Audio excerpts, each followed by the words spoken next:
All right, Backyard Conversations. We are back again. And yes, we took a little bit of a break. It's the summer, we're trying to get out there, get some of the warmth. And also, my co-host Tammy has been really, really busy. He's working on some other personal projects. And in today's show, we have a very, very different co-host. And you're going to meet this co-host pretty soon. And it's Backyard Conversations. Let's get right into it.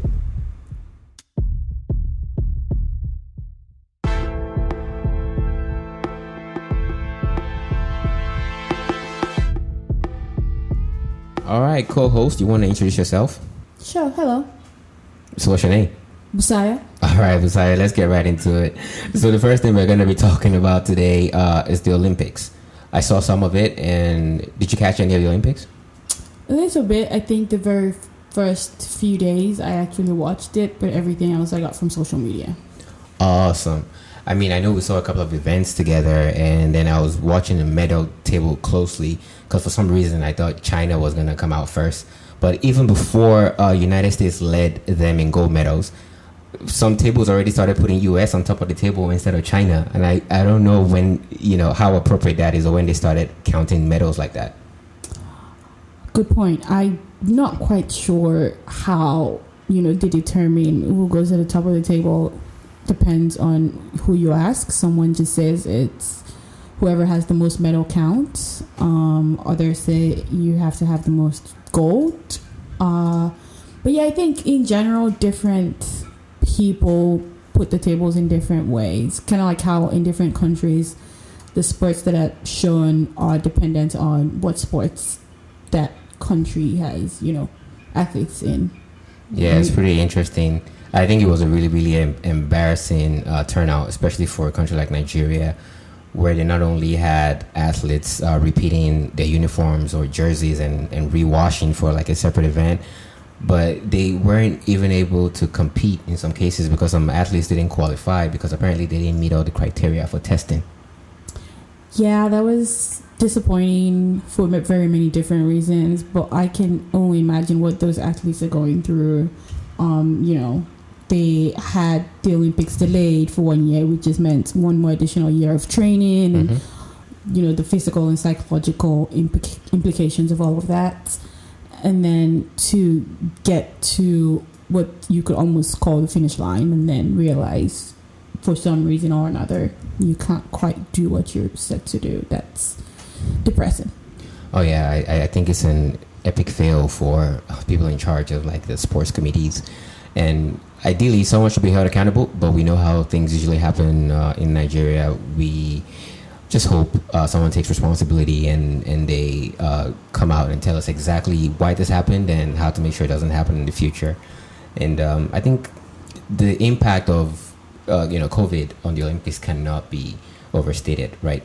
I don't see a way that Japan or Tokyo are going to make a profit out of this. I'm almost certain everything is going to run at a loss. Because even before the pandemic, the Olympics itself is always a risky business, and almost nobody ever turns a profit. So I'm curious to see how badly hit, maybe Tokyo or Japan would be in terms of financials going forward. That's a good point. I don't think a lot of people think about the finances of the Olympics, apart from maybe the cities that are hosting them and the local residents of those cities. I think one big thing from this Olympics was more centered around mental health and how athletes spoke up for others and kind of just the response of some people in general to people putting their mental health, specifically Simone Biles in this case, before the competition. And I think it kind of shows the future of hopefully the kind of conversations that will be had in sports in general regarding taking care of these athletes, on and off the field. Very true. I agree. Because I don't think there's anything else I can actually add. I was going to say, something about how important it is to support these athletes because no one really knows how much pressure they're usually under.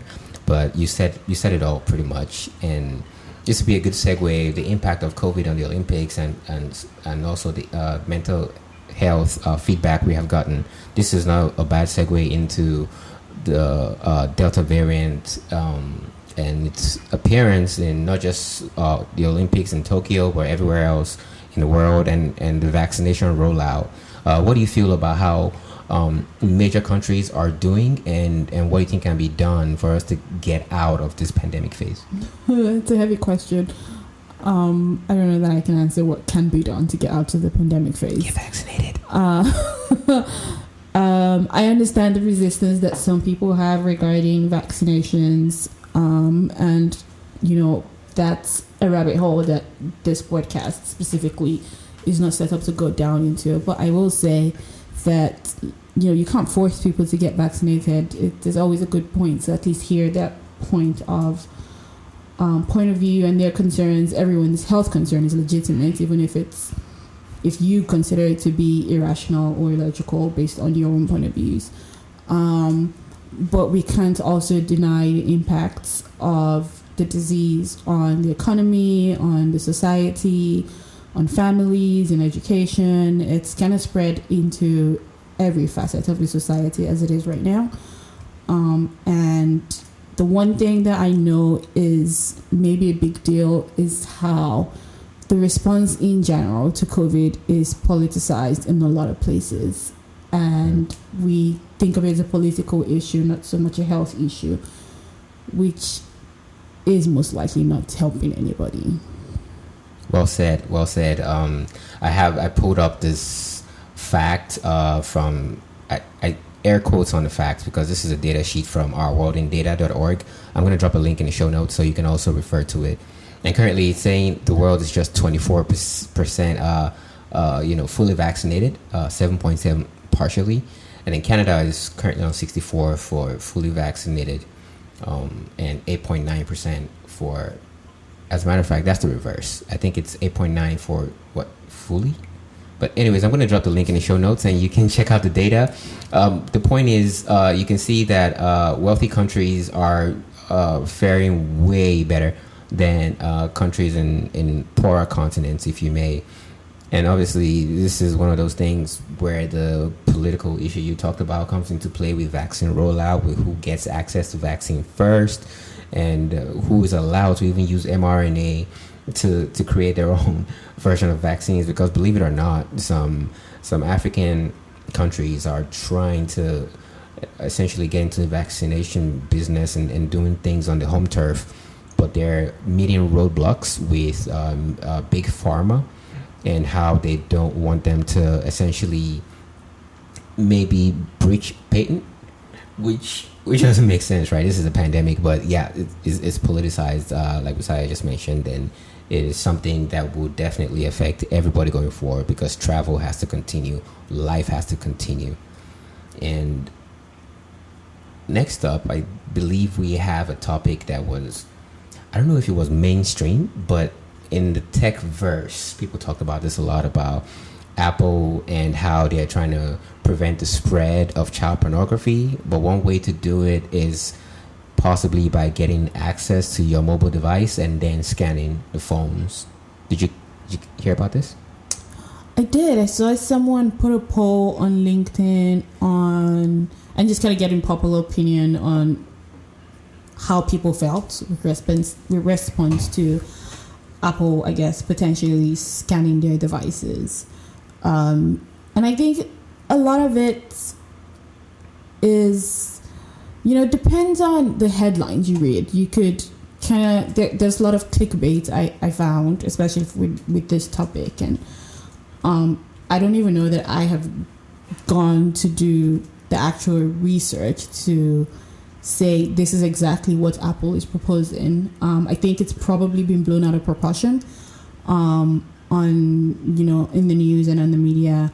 Of course, it's a good point to make. There are arguments that can be made of breaching of privacy when you have a technology company having access to this much data on this much scale. Right.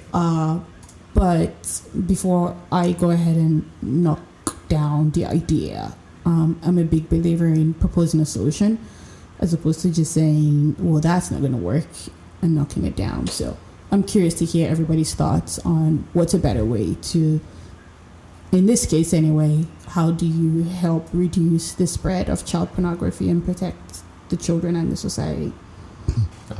Well said. I agree with everything you said. It's always easier to criticize something, especially when you don't have an alternative solution. That said, there's an excellent YouTube video by the Wall Street Journal where Apple's software chief, Craig Federighi, was interviewed, and he tried to explain everything. Now, to the average person, I don't think it did an amazing job trying to convince us of exactly what Apple is trying to accomplish here, because there were a lot of technical terms in this video, which is also going to be linked in the show notes, by the way. But essentially, it's about how already existing cloud services like Google and maybe OneDrive kind of already scan photos and know the contents, and Apple claims they do not already because they don't want to interfere with people's data in the cloud. That said, one way for them to scan those photos for CSAM, which is an acronym for some child pornography thing. It's going to be linked in the show notes. I forget what it's called. But in any case, there's like an encrypted hash or whatever that scans the photo right before it uploads to the photo drive, which is essentially not a service that every Apple user uses anyway. So you'd have to be on PhotoStream, I think it is, the service that synchronizes your photos across different iOS devices in the first place. So it's not even been rolled out to everybody. But it's better you watch the video and discern for yourself if it makes any sense what they are trying to accomplish, because I feel like I understand it a little bit, and I know they could better phrase what they release to the public, or they could come out and give us in plain English. What are you doing on our phones? Do we own the devices? If you claim that I own the iPhone and I don't want you to scan my phone, how can I make sure you do not do that? And I feel if Apple and Craig Federighi and even Tim Cook, you can come out with a statement, let us know what's happening, I think we'll be better served. What do you think? Sounds fair. Yeah, it sounds fair. Next to one of my favorite topics for the week, the Premier League is back. I'm going to take a backseat on this one. Yeah, you can take a backseat. I'm just going to talk about football for 2.5 minutes. No, I'm just kidding. But it was exciting watching football make a resurgence. I mean, sure, the Euros happened, but it doesn't feel the same way. The Premier League is a whole different beast on its own. You get to watch teams that you watched growing up, like Arsenal, Liverpool, Manchester United, Chelsea. And the opening day, obviously, the Premier League is a gift that keeps on giving. There was a major upset with the recently promoted side dealing a major blow to Arsenal. And Arsenal have resumed regular programming by being the banter club for the Premier League. And then there were goals all over the place. It was a beautiful weekend for goals. Like, there were so many amazing goals. You'd be surprised that all that can be packed into one weekend. I'm talking about Bruno Fernandes with the hat trick. I'm talking about new promoted sides like Watford, like showing that they really, really mean business this year. So this is going to be a very interesting season. I don't have a pick for who I think will win the league, but if I had to pick like a top 3 teams that will be competing for the title, I think it would be obviously Man City is always in the picture. Chelsea, United, maybe a top 4, maybe Liverpool, because they're looking very solid with Van Dijk back in defense. So there's so much that I could talk about. This could be like an entire episode. I could geek out on this, but I'll like for us to go on to the next topic and just take a backseat this time while Busaya talks about Suicide Squad. Oh, fun. I think it was a good watch. I'm not quite sure I remember all of it, but that's more based on me than the film. I tend to not remember a lot of things I see after I'm done watching them, so however, I would say that I had a good laughs. I guess counts for something. If I would give it a score, maybe 7 out of 10. Harsh. I don't think that's harsh. No one ever gets 10 out of 10, so really everyone's just fighting for 9 points. Interstellar. I never saw that. And so 7 out of 9 seems fair on a scale of 10. That said, I really like Margot Robbie's performance. It was awesome. Like, I enjoyed watching her on the screen. That was great. There's a couple plot twists in there that I did not see coming, I think. That was a good thing. So I guess that kind of counts for a good thing. Of course, I was glad to see I'm drawing a blank. What's her name? Which one of the characters was the Viola Davis? Yes, there we go. I was going to say starts with a V. Yeah. Viola Davis. I enjoy watching her performance as well, and she did a great job. And one part of that film that I would say, that kind of stuck out to me was, the part where, not to release any spoilers or anything, kind of the decisions she was making from the perspective of the government, and even though they weren't necessarily the most moral decisions, if you will, and situations like that just get me thinking about how decisions are made from different sides of, whoever that decision is going to affect, right? Yeah. So I like to think about how a decision is made from the perspective of whoever is in government or, executive leadership in business. And it's easy to say, oh, here's the right thing to do and here's what you should do. But realistically, I think it's just an interesting position to be in. And so just watching some of her decision-making processes, and I thought that's probably a good representation of how decisions are made right now anyway, which does not necessarily bode well for us, but it's a good watch. If you have a chance, you should go see it. Yeah, I agree, it was a good watch, and I think I'll probably give you more than 7 out of 10, and this is probably because I can relate to not just some of the performances and like the actors that were on screen, but also with the director. And just to follow up on what you said about Viola Davis's character and conflicting decision making, like in terms of duty versus what is morally right, I think it's a very, very critical question that needs to be asked, and also one that we should try and apply to like everyday lives, because there's some realistic decisions you want to make, but empathy gets in the way, and you decide, what, I don't want to make this decision anymore. That's a weird thing to say, empathy gets in the way. Empathy, it really does, right? And so watching James Gunn, the director, put us in this position where we had to think, okay, is she doing the right thing, or what the heck is happening? I really appreciated that. And speaking of James Gunn, if you know anything about him, he directed the first 2 Guardian of the Galaxy movies, and you could tell he's an amazing director already. I don't think he has anything to prove to anybody. But with DC and Warner Bros., they try to give him a lot of money for this production. He's been quoted saying this is the biggest movie he's ever done, and I think that was a slap to Marvel and Disney. And keep in mind, he's going back to do Guardians 3. So I don't know how he's going to walk back on sets after all these comments he's made. That said, it was really, really nice to see Idris Elba as Bloodsport, and he talked about how he did not try in any way to replace Will Smith, who was in the previous movie as Deadshot, and it's like a whole different film altogether. And this is one of those things that separates DC from Marvel, is Marvel can come through and like, we're going to make a cohesive 22 film project, and we will make sure we have absolute control over what you show on the screen. So even the directors have to report to us, and they need to, let us know what they're going to be making, and we're going to probably even make the movie before they make it in terms of like storyboards and cinematics or whatever.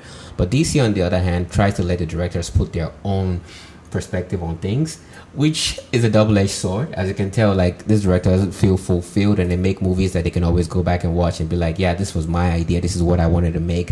Versus if they made one for Marvel where they don't have as much control, they end up making box office hitters where the film goes on to make $1 billion, and even though it doesn't really exactly feel like their movie because it's such a big movie, but it's again duty versus empathy, right? You have to think about it like, what do I want, what do I choose? But yeah, overall it was a beautiful film. Everything built up nicely. They kept raising the stakes in the film, and that's why the plot twists were able to happen the way they did, because every time you think something has just like hit the fan, you realize there's no ceiling, right?